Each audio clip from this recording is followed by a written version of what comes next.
NFL Network presents the Lexus Halftime Report. For the first time in his last 6 games, Case Keenum has been picked off. That is a pick by Peppers.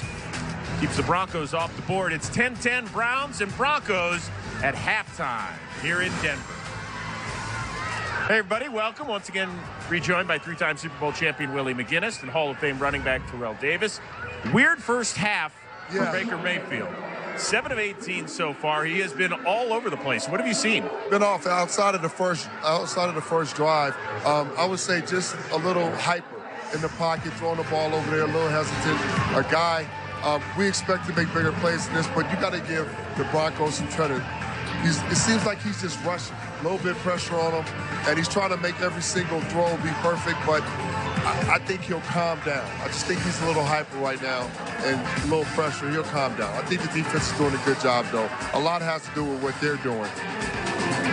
And for me, the Denver Broncos, watching them early in the first quarter, they're getting pressured a whole lot. And Case Keenum was getting that pressure. But what the Broncos in the offensive coordinator, Bill Musgrave, started to do was started to come out with a quick pass, attack it outside the numbers, which was successful in doing that. I mean, they were getting about 4 or 5 yards, but really what it did was it really calmed the offense down. It allowed them to go outside the numbers, get some one-on-one matchups, break some tackles, and advance the ball forward, which calmed that offense down because early on, they were losing the point of attack up front, which caused them to go 3 and out. They were just struggling, no rhythm whatsoever, and by doing that, it really allowed them to get things back on track. TD, was a perfect ingredient for an offensive line that has been struggling. Yeah. If you want to try to negate the pass rush and get away from some of the blitzes that, Greg Williams wanted to do, you get the ball out quick, you get in the rhythm, and you move the ball methodically down the field. And they went up-tempo, too. Yes, they did. Up-tempo helps. 12 carries, 12 yards so far for the Broncos on the ground. Case Keenum on pace to throw it 56 times this evening, Willie McGinnis. Wow.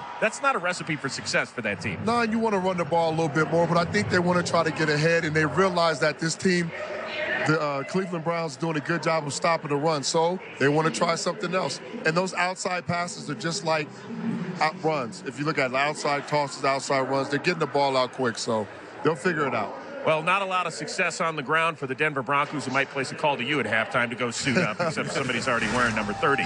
One guy who has gotten it done on the ground, Case Keenum, his 5th career rushing touchdown, has us tied at 10. When we come back, we will preview Sunday's slate of games around the NFL. Hold tight. Get ready for kickoff Sunday at 9 a.m. with NFL Game Day Morning. The Steelers and Patriots are coming off devastating losses. Juju Smith-Schuster sits down to explain what's on the line when these teams meet on Sunday. This game is going to be one of the games of the year. And Amari Cooper has carried the Cowboys to 5 straight wins.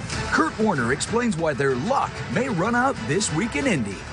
Plus, Chicago can lock up the NFC North, but Aaron Rodgers is standing in their way. Throws middle, got his man, he may go all the way, touchdown! Our guys will let you know how the Packers can beat the Bears and get back in the playoff picture.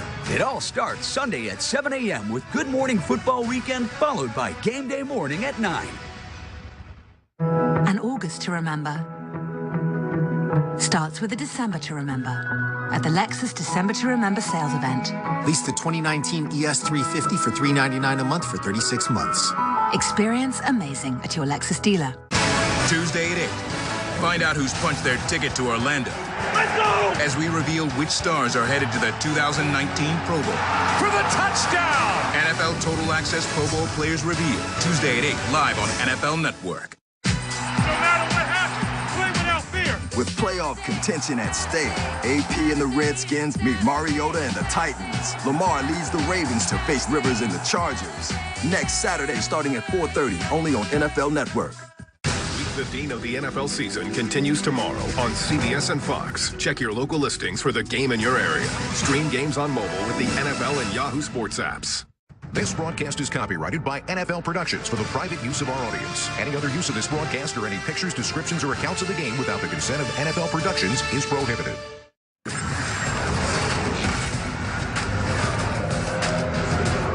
How about the day by DeAndre Hopkins? 10 catches, 170 yards, 2 scores, including this one with 2 and change to go. Texans end up beating the Jets. If the Titans and Colts lose on Sunday, the Houston Texans are champions of the AFC South. Let's Could be a real busy day around the NFL. Bears could clinch their first division title since 2010 with a win over the Packers. You got the big one in the Steel City between the Patriots and the Steelers. Sunday night affair, Nick Foles gets a start for the injured Carson Wentz out in L.A. against the Rams. All right, Willie, what are you most looking forward to on Sunday? Chris, I'm looking at that Bears-Packers game. Like you mentioned, the Bears got an opportunity to clinch that division. And also, when you're playing against a team that you've lost to 7 straight times at home, this is a statement game. You got to go out and finish teams like this, and you got to go out and make a statement. And the Bears got a great opportunity to go out and do that. I'm looking forward to that Pittsburgh Steelers-New England game there, Willie. Pittsburgh, 3 straight losses. They've got to find a way to get a win here. Ben Roethlisberger, he's got to carry the load. No James Conner in this game. So if they don't find a way to win this game, their season, to me, is over. And they're at home, right? And they're at home. They have to get this win. And Gronk has been a nightmare for them. They got to find a way to stop Gronk. By the way, if the Patriots win that one in the Steel City, it'll be their 10th straight AFC East crown. Very quickly, looking ahead to the second half of this one, Browns and Broncos are tied at 10. Right. What do you expect to see out of the second half here? Well, as far as Baker Mayfield, I expect him to calm down and make some of those throws that he's missing. Hopefully, your Broncos, TD, will start running the football a little bit more. But what's worked for him in the last few drives is working, so I guess they'll probably stick with that. Stick with that. Case made an error throw at the end before they went into the red zone. He should have not thrown that ball. I know right now Vance Joseph wants him to take some chances, but you can't take chances like that when you have potentially getting points on the board. He's got to be able to get that offense back on track like Willie talked about. You don't have to run the ball.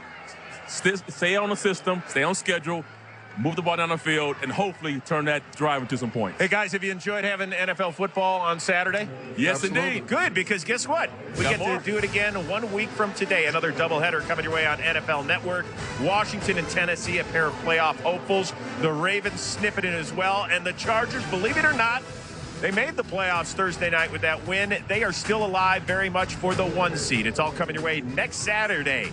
NFL Network special. Tune in. Rough first half for Baker Mayfield, but it started off so pretty to Brashad Perriman.